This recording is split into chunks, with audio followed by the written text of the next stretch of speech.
ये कहानी है पोला नामी एक लड़की की जो बहुत ही ज्यादा ज़हीन है। अपने स्कूल और कॉलेज में हमेशा उसने टॉप किया है। वो डॉक्टर बन रही थी और 4th ईयर में भी टॉप करने की वजह से उसे अपना फाइनल ईयर एक बहुत बड़ी यूनिवर्सिटी से कंप्लीट करने की ऑफर आती है, जिसका नाम था यूनिवर्सिटी ऑफ हेडलबर्ग। वो बहुत ज्यादा खुश थी। ये बात वो जाकर अपने ग्रैंडपा को बताती है। वो जो इस टाइम हॉस्पिटल में एडमिट थे, ये खबर सुनकर बहुत ज्यादा खुश होते हैं और उसे बताते हैं कि ऐसी अच्छी यूनिवर्सिटीज में जाने का मौका ऐसे ही किसी को नहीं मिल जाता, तुम इसे गवाना मत। मैं भी इसी यूनिवर्सिटी का पार्ट रहा हूँ और ये यूनिवर्सिटी अपने रिसर्च वर्क के लिए मशहूर है। घर जाकर पोला ये बात अपने मॉम डैड को बताती है। अजीब बात ये थी कि उसके डैड उसकी स्कॉलरशिप से खुश नहीं थे, साथ ही यूनिवर्सिटी ऑफ हेडलबर्ग जाने वाले उसके फैसले से भी नाखुश थे और ये चीज पोला को उदास कर देती है। उसकी उदासी उसकी मॉम से देखनी नहीं चाहती, पर फाइनली ये लोग पोला को यूनिवर्सिटी जाने की परमिशन दे देते हैं। सीन कट होकर हमें यूनिवर्सिटी ऑफ हेडलबर्ग का एक सीन दिखाया जाता है जहाँ डायसेक्शन टेबल पे एक आदमी लेटा था। डॉक्टर्स शायद उसका ऑपरेशन कर रहे थे। ये बीच ऑपरेशन ही उसे होश आ जाता है और जब वो देखता है कि डॉक्टर्स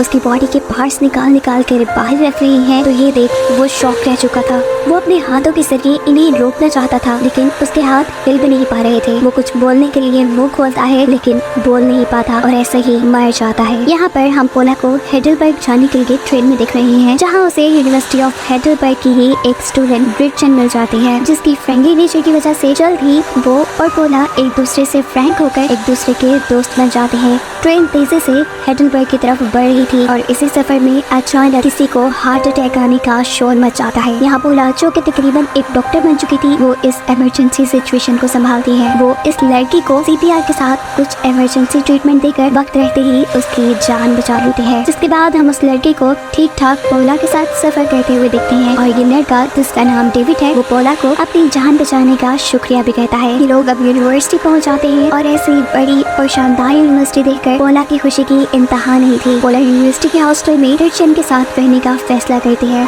जिसके बाद ये दोनों मिलकर यूनिवर्सिटी का एक टूर लेते हैं। चलते चलते पहुंच जाते हैं ये लोग एक मुर्दा घर के पास, जहाँ मरे लोगों को रखा जाता है। उनके आते ही यहाँ अचानक से एक डेड बॉडी बुरी तरह गिरती है, जो देख पोला शॉक हो चुकी थी। उसके साथ आई उसके दोनों साथी डर कर यहाँ से भाग जाते हैं, लेकिन पोला को बिल्कुल डर नहीं लगा, क्योंकि वो ये बात जानती थी कि कोई भी बॉडी तभी हिल सकती है जब उसे इलेक्ट्रिक इम्पल्स दिए जाए। वो इस बॉडी के पास आकर इस बॉडी के हिलने की वजह ढूंढने लगती है। उसे जैसे ही डेड बॉडी के ऊपर से कपड़ा हटाया तो कुछ मिनट तक वो हिल भी नहीं सकी, क्योंकि इस डेड बॉडी पर उसका सर नहीं था। लेकिन फिर वो अभी भी इसके हिलने की वजह जानने में लग जाती है और बॉडी को अच्छी तरह चेक करने पे उसे बॉडी के साथ कुछ वायर्स और चिप लगे नजर आते हैं, जिन वायर्स का पीछा करते हुए वो एक सीक्रेट रूम तक पहुंचती है, जहाँ पर कुछ सीनियर्स इन सब की रैगिंग के लिए बैठे थे। वो तो बस इन लोगों को डराने के लिए करंट के जरिए बॉडी में इलेक्ट्रिक इम्पल्स डाल रहे थे और यही वजह थी बॉडी के हिलने की। अब पोला क्योंकि डरी नहीं थी, इसलिए ये सब पोला की बहादुरी से इम्प्रेस होकर उसे रात में होने वाली एक पार्टी में इनवाइट करते हैं, जहाँ उसकी दोस्त ग्रेचन भी आती है और उसने ट्रेन वाले लड़के डेविड को भी बुलाया था। यहाँ डेविड जो कि इस यूनिवर्सिटी में पार्टी करने के लिए गया था, उसे क्या मालूम था कि ये पार्टी ये मजा उसका आखिरी मजा होगा, क्योंकि जैसे ही डेविड वॉशरूम में जाता है तो कोई अनजान आदमी उसके गले पे इंजेक्शन लगाकर उसे बेहोश कर देता है। ये कौन था इसके बारे में किसी को नहीं पता था। वो घसीटते हुए डेविड की बॉडी को कहीं ले जा चुका था और बाहर पार्टी करने वाले लोग इस चीज से बेखबर थे। पोला और ग्रेचन ने भी इस पार्टी में खूब मजे किए थे, इतने कि ग्रेचन को याद ही नहीं रहा कि उसने यहाँ पे डेविड को भी बुलाया था। अगले सीन में हम डेविड को डायसेक्शन टेबल पे लेटा हुआ देखते हैं। उसके करीब 2 डॉक्टर्स हैं जो आपस में डेविड का डायसेक्शन करने की बात कर रहे हैं, यानी उसके जिस्म को काट कर उसके जिस्म के हिस्से निकालने की बात कर रहे हैं। और इसी टाइम पे डेविड को होश भी आ गया है। अपने आप को बचाने के लिए वो पास रखा डॉक्टर का एक ब्लेड उठा लेता है और जैसे ही डॉक्टर डेविड को कोई इंजेक्शन लगाने के लिए उसके करीब आता है, फौरन ही डेविड उस पे हमला करके यहाँ से भागने की कोशिश करता है, लेकिन तभी पीछे से दूसरा डॉक्टर उसके ऊपर हमला करके उसे मार देता है। अगले दिन पोला की इस यूनिवर्सिटी में पहली क्लास थी, जहाँ पहला लेक्चर प्रोफेसर ग्रोमबैक उन्हें देते हैं और बताते हैं कि हमारी यूनिवर्सिटी रिसर्च के लिए पूरी दुनिया में मानी जाती है और हमारी यूनिवर्सिटी से बने हुए डॉक्टर दुनिया के बेस्ट डॉक्टर्स हैं और आने वाले कुछ सालों में आपका भी नाम उन्हीं बेस्ट डॉक्टर्स में होगा। ऐसे में हमारी जिम्मेदारी है आप लोगों को बेस्ट नॉलेज और बेस्ट एजुकेशन देना, साथ ही हम यहाँ पे आपको एक्सपीरियंस भी देंगे।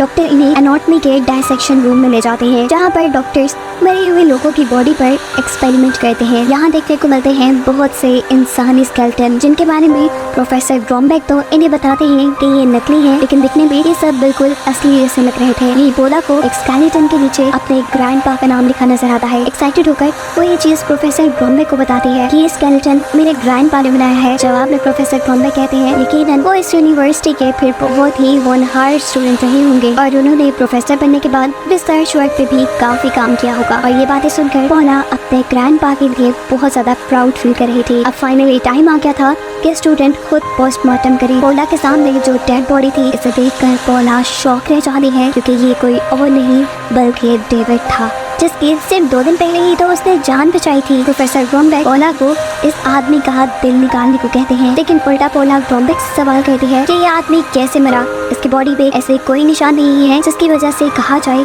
कि ये किसी बीमारी से मरा है। यहाँ प्रोफेसर ब्रोमबेक उसे डांट देते हैं और कहते हैं तुम्हें अपने काम पर तवज्जो देनी चाहिए, ये मैटर्स तुम्हारे नहीं है कि ये आदमी कैसे मरा। हो सकता है किसी रिसर्च के लिए तैयार किया जा रहा हो। ये बातें सुनने के बाद पोला और ग्रेचन दोनों काम तो करने लग जाती है, लेकिन दोनों को ही दाल में कुछ काला महसूस होता है और पता चलाने के लिए वो डेविड के ब्लड सैंपल्स को अपने पास छुपा लेती है। लैब में इस ब्लड पे रिसर्च करने पे पोला को ब्लड के अंदर बहुत ही अजीबोगरीब केमिकल्स का पता चलता है, जो केमिकल्स किसी आम इंसान के जिस्म में नहीं पाए जाते। ये बात पोला अपने एक फ्रेंड से डिस्कस करती है और उसे केमिकल का पता चलाने को कहती है। जो लड़का उसे कहता है कि सिर्फ ब्लड नहीं, वो जो उसकी बॉडी के कुछ टिश्यूज पे चाहिए होंगे केमिकल का पता चलाने के लिए, जिसके लिए भी पोला हामी भर देती है। अपने इस मिशन के लिए पोला मुर्दा कर जाती है और वहाँ फ्रीजर से डेविड की बॉडी निकाल कर उसके कुछ टिश्यूज चुरा लेती है। इस दौरान उसने नोटिस किया कि डेविड के पाँव पे ट्रिपल ए के निशान थे। अपना काम करके वो तकरीबन फ्री हो ही गई थी कि अचानक यहाँ पर इस जगह का अटेंडेंट आ जाता है, जिसे देखकर पोला घबरा जाती है। वो पूछता है कि तुम आखिर यहाँ क्या कर रही हो। उसे कुछ समझ नहीं आता। वो झूठ बोल देती है कि वो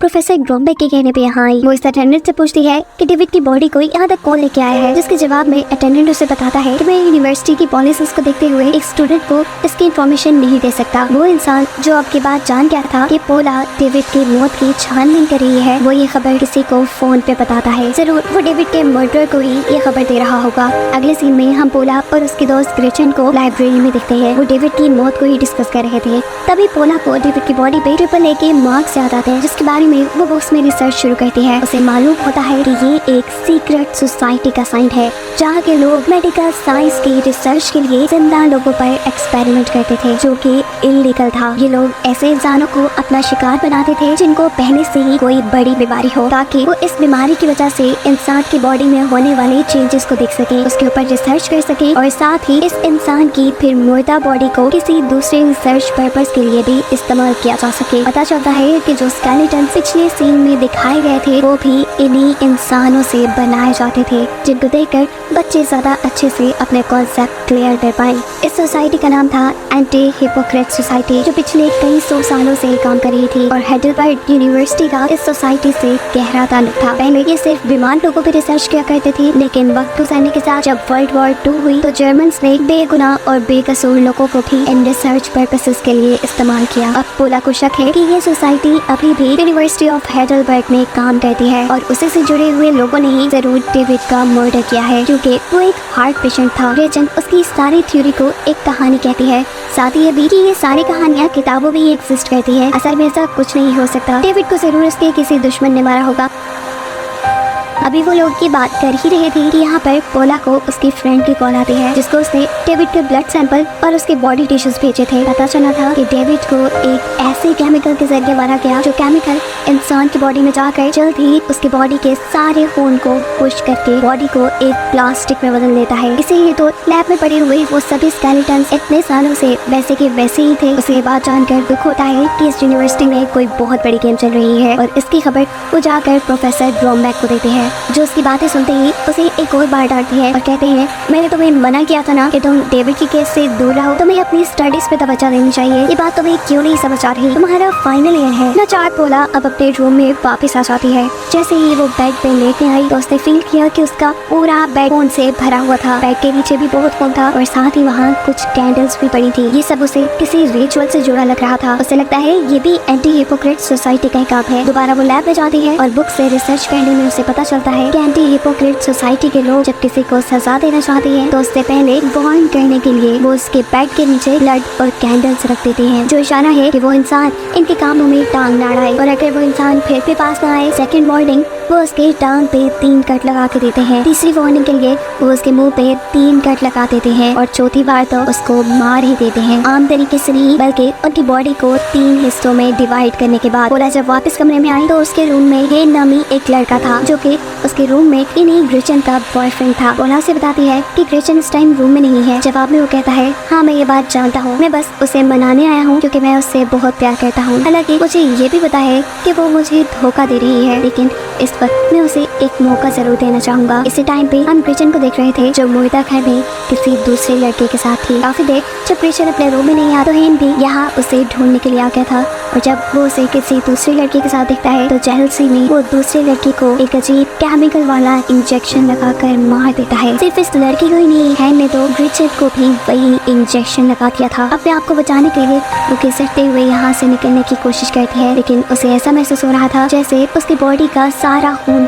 खुश्क हो रहा हो। वो अपने लिए कुछ नहीं कर पाती और यही दम तोड़ देती है। इसके बाद वो सबसे पहले ग्रेचन और उस लड़की के खून को इस मुर्दा घर से साफ करता है और फिर उन दोनों को फ्रीजर में डाल देता है। फ्रीजर में डालने के बाद भी उसे डर था कि लोग इन दोनों को पहचान लेंगे, इसीलिए वो उन दोनों का गला ही काट देता है। सुबह होने पर हम देखते हैं कि यूनिवर्सिटी में सभी के मुंह पे ग्रेचन और उस लड़के के गायब होने की खबर है। पोला भी अपने दोस्त को ढूंढ रही थी। उन्हीं का पता चलाते हुए वो मुर्दा घर पहुंचती है जहाँ उसके हाथ मुर्दा घर के अटेंडेंट की डायरी लग जाती है। यहाँ उसे पता चलता है कि डेविड को इस मुर्दा घर तक लाने वाला हेन ही था, वो लड़का जिसने अभी 2 मर्डर किए हैं। हेन इस टाइम उसके सामने बैठा हुआ था। वो उसे देखकर परेशान हो जाती है और इस टाइम हेन उसके सामने उसकी दोस्त की कटी हुई उंगली रखता है, उसे धमकाने के लिए कि वो डेविड वाले केस का पीछा छोड़ दे, वरना तुम्हारे साथ भी वही हश्र होगा जो तुम्हारी दोस्त के साथ हुआ है। इन सारी बातों से घबराकर वो फौरन पुलिस स्टेशन जाती है और पुलिस को अपने दोस्त की मरने की रिपोर्ट लिखने को कहती है, लेकिन पुलिस उसकी एक नहीं सुनती। पुलिस स्टेशन से वापस आने पर हेन का उसे मैसेज मिलता है कि वो उसे मुर्दा घर मिले। यहाँ हेन उसे ग्रेचन की लाश दिखाता है जो देखकर वो बुरी तरह डर चुकी थी। हेन अपने ब्लेड से बाहर ग्रेचन की लाश के ऊपर वार कर रहा था ताकि पोला और डर जाए और उसके बारे में किसी को बिना बताए। पोला डर के यहाँ से भाग जाती है और वो लड़का भी लगातार उसका पीछा कर रहा था। भागते भागते वो बेसमेंट में पहुँचती है जहाँ उसे वही इंजेक्शन मिलता है जिसके अंदर केमिकल्स को भरकर इंसानों को मारा जाता था। वो डरते हुए ये इंजेक्शन उठा लेती है और तभी पीछे से प्रोफेसर ड्रॉमबैक आ जाते हैं। उसे लगा कि ये हेन है जिसे मारने के लिए वो जल्दी से इंजेक्शन आगे कर देती है, लेकिन प्रोफेसर ड्रॉमबैक यहाँ पर उसे रिलैक्स करके कहते हैं, सुनो मेरी बात। प्रोफेसर ड्रॉमबैक भी जानते थे कि पोला लगातार एंटी हिपोक्रेट सोसाइटी के ऊपर रिसर्च कर रही है, इसलिए यहाँ वो इस सोसाइटी की हकीकत उसे बताते हैं और कहते हैं कि मैं भी इसी सोसाइटी का हिस्सा हूँ। ये सोसाइटी पिछले कई सालों से मेडिकल साइंस के लिए रिसर्च कर रही है और अगर ये सोसाइटी यहाँ होती तो मेडिकल साइंस आज तक इतनी तरक्की करता ही ना। तुम्हें ये जानकर हैरानी होगी कि तुम्हारे दादा भी इसी सोसाइटी के एक मेंबर थे, वो भी जाने माने बड़ी बड़ी रिसर्चेस के पीछे उन्हीं का ही हाथ है और ये जो केमिकल इंसानों को प्लास्टिक में बदलता है ये भी उन्हीं ने बनाया है।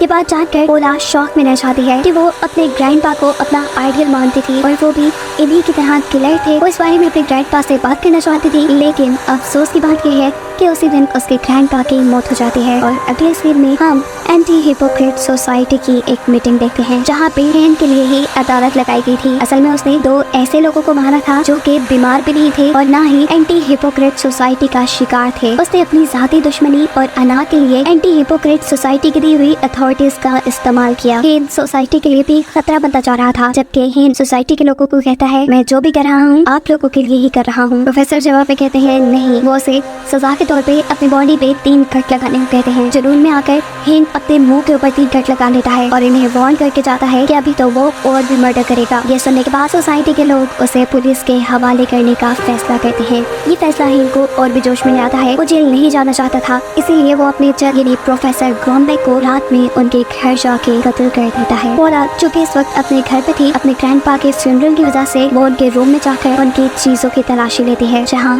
उसे ये बात कंफर्म हो जाती है कि वो भी एंटी हिपोक्रेट सोसाइटी का हिस्सा थी और ये चीज उसे बहुत ज्यादा दुखी कर रही थी। अपना दुख बांटने के लिए वो अपने एक फ्रेंड के पास आती है जो उसे सहारा देता है। सुबह होने पर पोला देखती है कि उसके सामान में भी बहुत सी ऐसी चीजें थी जो एंटी हिपोक्रेट सोसाइटी से मिलती थी, यानी वो भी उसे सोसाइटी का हिस्सा था। और ये देखकर उसे इतना गुस्सा आता है कि वो इस लड़के को पीट कर यहाँ से भाग जाती है। पोला अब यूनिवर्सिटी आकर यूनिवर्सिटी के बेसमेंट में जाती है जहाँ एंटी हिपोक्रेट सोसाइटी के लोग काम करते थे। यहाँ उसे बहुत से स्केलेटन्स मिलते हैं जो इंसानों से ही बनाए गए थे और यही उसे हेन नामी वो लड़का भी मिल जाता है जो अब से पहले 3 मर्डर कर चुका था। वो यहाँ पर रिचल का यानी पोला की दोस्त का स्केलेटन बना रहा था, जो देखकर पोला शदीद डर जाती है और जोर से चीख मारती है। इससे पहले कि वो बचकर यहाँ से चली जाती है, हेन उसे एक इंजेक्शन लगा देता है। उसे होश आया तो वो डायसेक्शन टेबल पे थी, उसी टेबल पर जहाँ से बचकर आज तक कोई नहीं जा पाया। वो अपने हाथ हिलाने की कोशिश करती है लेकिन महसूस करती है कि उसके हाथ नहीं हिल पा रहे, उसका खून भी जमता जा रहा है। उसे पता चल जाता है कि उसके अंदर भी वही केमिकल इंजेक्ट कर दिया गया है जो इंसानों के खून को प्लास्टिक में बदल देता है। उसे इस केमिकल के बारे में पहले ही पता था तो वो इसकी एंटीडोट के बारे में भी जानती थी। वो देखती है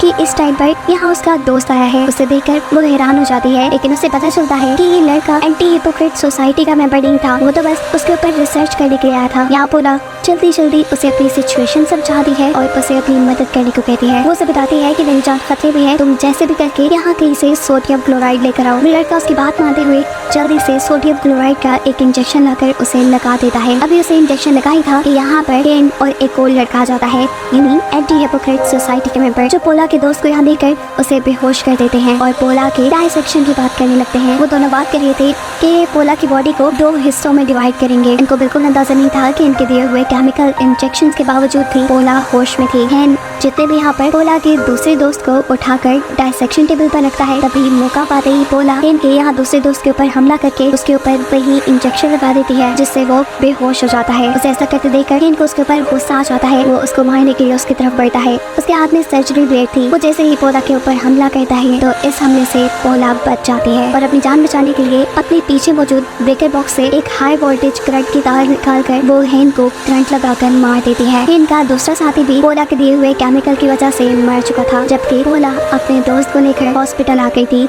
जहां उसकी जान बचा ली जाती है। कहानी के आखिरी सीन में दिखाया जाता है कि एंटी हिपोक्रेट सोसाइटी ने अब 2 और ऐसे मेंबर रख लिए हैं जो उनके लिए इंसानों को मारने का और उनका डायसेक्शन करने का काम करेंगे, यानी हैन और उसके साथी की जगह काम करने वाले लोग जिनके साथ अभी पोला लड़कर आई थी। साफ मतलब था कि पोला की जंग अभी खत्म नहीं हुई, लेकिन ये कहानी यही खत्म हो जाती है।